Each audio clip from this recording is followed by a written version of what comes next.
Boombox. Hola, ¿qué tal? Soy Valentina Herrera y estos son los temas más importantes de hoy martes 30 de agosto. Un duro llamado hizo el gobierno nacional a quienes están invadiendo predios, en especial en departamentos como el Valle del Cauca y el Cauca. El ministro de Defensa, Iván Velázquez, ordenó, por ejemplo, el desalojo inmediato porque aseguró que ya se están agotando las opciones de diálogo. Son prácticas inaceptables para este gobierno, de manera que las fuerzas de policía deben actuar para impedir la ocupación de esos terrenos y dentro de las 48 horas siguientes, como lo consagra la ley, tomar todas las medidas, realizar las acciones necesarias para desalojarlos. Por su parte, la ministra de Agricultura, Cecilia López, aseguró que están dispuestos a solucionar los reclamos, pero no por el camino de la violencia. La ley 160 y el decreto 902 son dos elementos fundamentales con los cuales ya podemos empezar a hacer reforma agraria. Lo que sucede es que si faltan algunos elementos en el proceso, habrá los ajustes que se requieran. También la vicepresidenta Francia Márquez rechazó este tipo de comportamientos.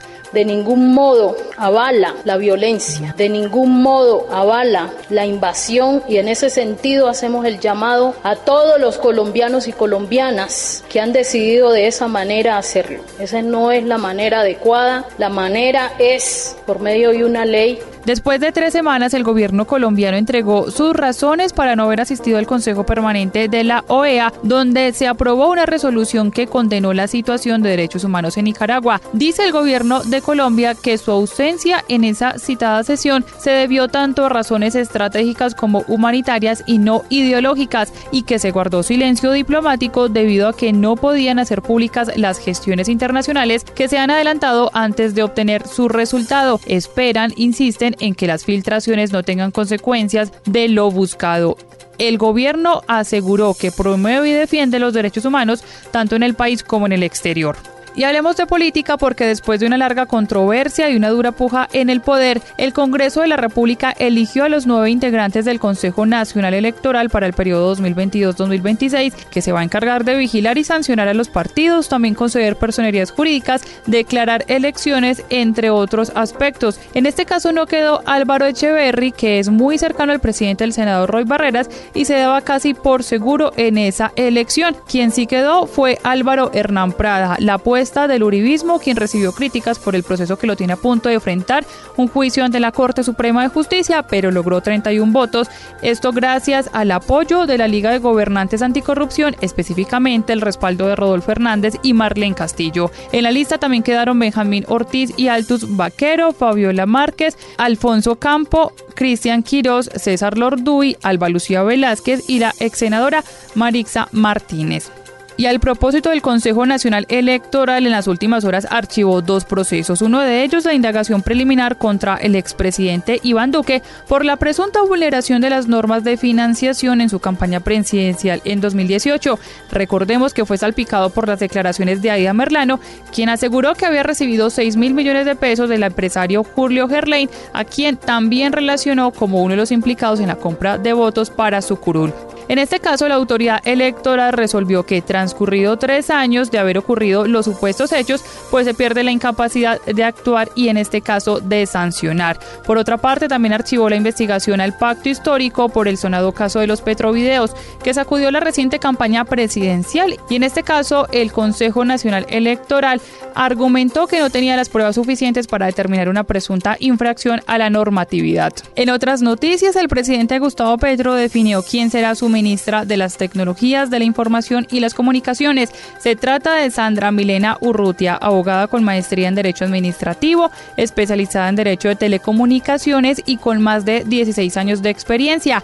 Ha trabajado como directora de investigaciones de protección en servicios de comunicaciones y también en la Comisión de Regulaciones de Comunicaciones. Cambiamos de información porque la Justicia Especial para la Paz abrió el macrocaso 08, en el cual se van a investigar las alianzas que hubo entre paramilitares, civiles y miembros de la fuerza pública para cometer diferentes delitos como masacres, tortura, despojo, amenazas, violencia sexual y las detenciones ilegales contra la población durante el conflicto armado. Pero se van a excluir los falsos positivos y los crímenes contra la Unión Patriótica, pues estos ya son analizados en otros macrocasos. Los territorios más críticos objetivos que van a ser analizados en esta intención son el Gran Magdalena, que está conformado por Cesar, Guajira y Magdalena, así como los Montes de María, Antioquia y el Magdalena Medio. Durante este espacio también hubo respuesta a las críticas emitidas por parte de la senadora del Centro Democrático, María Fernanda Cabal, y Paloma Valencia contra el informe de la Comisión de la Verdad y el trabajo de la JEP. Recordemos que Cabal dijo, por ejemplo, que la cifra de víctimas de los falsos positivos, que son 6.402, son un invento. Ante esto, la magistrada Catalina Díaz los invitó a leer los documentos oficiales. Yo simplemente los invitaría a leer las decisiones de la sala, donde hemos explicado en detalle cómo esos 6.402 víctimas tienen un nombre, un apellido, un número de cédula, tienen un cruce de las bases de datos oficiales. Por su parte, el canciller Álvaro Leiva aseguró que se debe revivir la Comisión de la Verdad para conocer lo que realmente sucedió durante el conflicto armado. Terminó el periodo de la Comisión de la Verdad y yo estoy haciendo fuerza para que en la nueva negociación se reviva una Comisión de la Verdad, porque no puede haber paz completa sin Comisión de la Verdad. Con el número de proyecto 160 fue radicado el proyecto de ley que prorroga la Ley de Orden Público y que establece las condiciones para la política que ha llamado de paz total el gobierno de Gustavo Petro. Entre los principales cambios que podrían darse está la de configurarse un servicio social para la paz, que sería el reemplazo y alternativa para los jóvenes que no deseen prestar el servicio militar obligatorio. También se habilita la puerta para que se puedan desarrollar mesas regionales de paz, acuerdos parciales con grupos armados ilegales y, en este caso, establecer 9 regiones en las que estaría un comisionado regional. El ministro del Interior, Alfonso Prada, dijo que esto será un proceso de paz muy diferente. Habilitamos claramente la posibilidad de los diálogos regionales, como lo ha expuesto el señor presidente de la República, con todas las competencias necesarias para hacer un proceso de paz diferente, audaz y que nos lleve finalmente a la paz total. Sobre este proceso de paz también habló el expresidente Ernesto Samper en su conversación con Blue Radio. Dijo que será un proceso complejo, pero debe ser meta del país porque el conflicto se ha ido alimentando nuevamente. Insistió en que se deben discutir muy bien los caminos que se van a instalar con cada uno de los grupos, pues debe haber diferencia que contemple el sometimiento a la justicia. Es que haya un cese multilateral al fuego, como lo propuso el presidente Petro esta semana, que empiece con unos acuerdos básicos sobre el respeto al derecho internacional humanitario, y que como consecuencia de ese entrampamiento, un grupo de personas que eran firmantes del acuerdo de paz, unos hablan de que pueden llegar a ser 800.000 personas, se salieron del acuerdo porque estaban atemorizadas, y allí se podría inclusive justificar la reincorporación de la disidencia de Marquetalia, porque fue víctima de un delito, digamos, de traición. Hablemos ahora de economía, porque el ministro de Hacienda, José Antonio Ocampo, anunció un incremento de 10 billones de pesos en el presupuesto general de la Nación para el año 2023. Pasaría de 391.4 billones a 401.4 billones de pesos. La adición no incluye los recursos de la reforma tributaria que van a ser repartidos a través de una ley de adición presupuestal. Por lo tanto, de la magnitud de la reforma tributaria dependerá la posibilidad de aumentar significativamente algunos rubros. Y el director del Departamento Administrativo de Presidencia, Mauricio Liscano, informó que las altas consejerías pasarán de ser 12 a solo 5. Con esto esperan ahorrar hasta 33.000 millones de pesos en lo que resta del año. Las consejerías que se quedan son la Alta Consejería para la Paz, que como ustedes entenderán es de alta importancia para la nación. La Alta Consejería para los Jóvenes, que es una política pública transversal muy importante y que seguramente en el futuro pasará a ser parte del Ministerio de la Igualdad. La Consejería para la Transformación Digital, que lo estaremos nombrando esta semana ya el señor presidente, porque consideramos que el tema de tecnología y transformación digital del Estado es transversal a todos los ministerios, no se puede hacer solo en un solo ministerio. La Consejería para los Derechos Humanos, que también es una política muy, muy importante, y la Consejería de las Regiones, que ya fue nombrado el doctor Velasco. Esos son los temas en los que... De esa forma, la Consejería para la Estabilización pasa a la alta oficina del Comisionado para la Paz. Se eliminan las consejerías para la Mujer, Niñez y Adolescencia, Seguridad Nacional y la Consejería para la Participación de Personas con Discapacidad.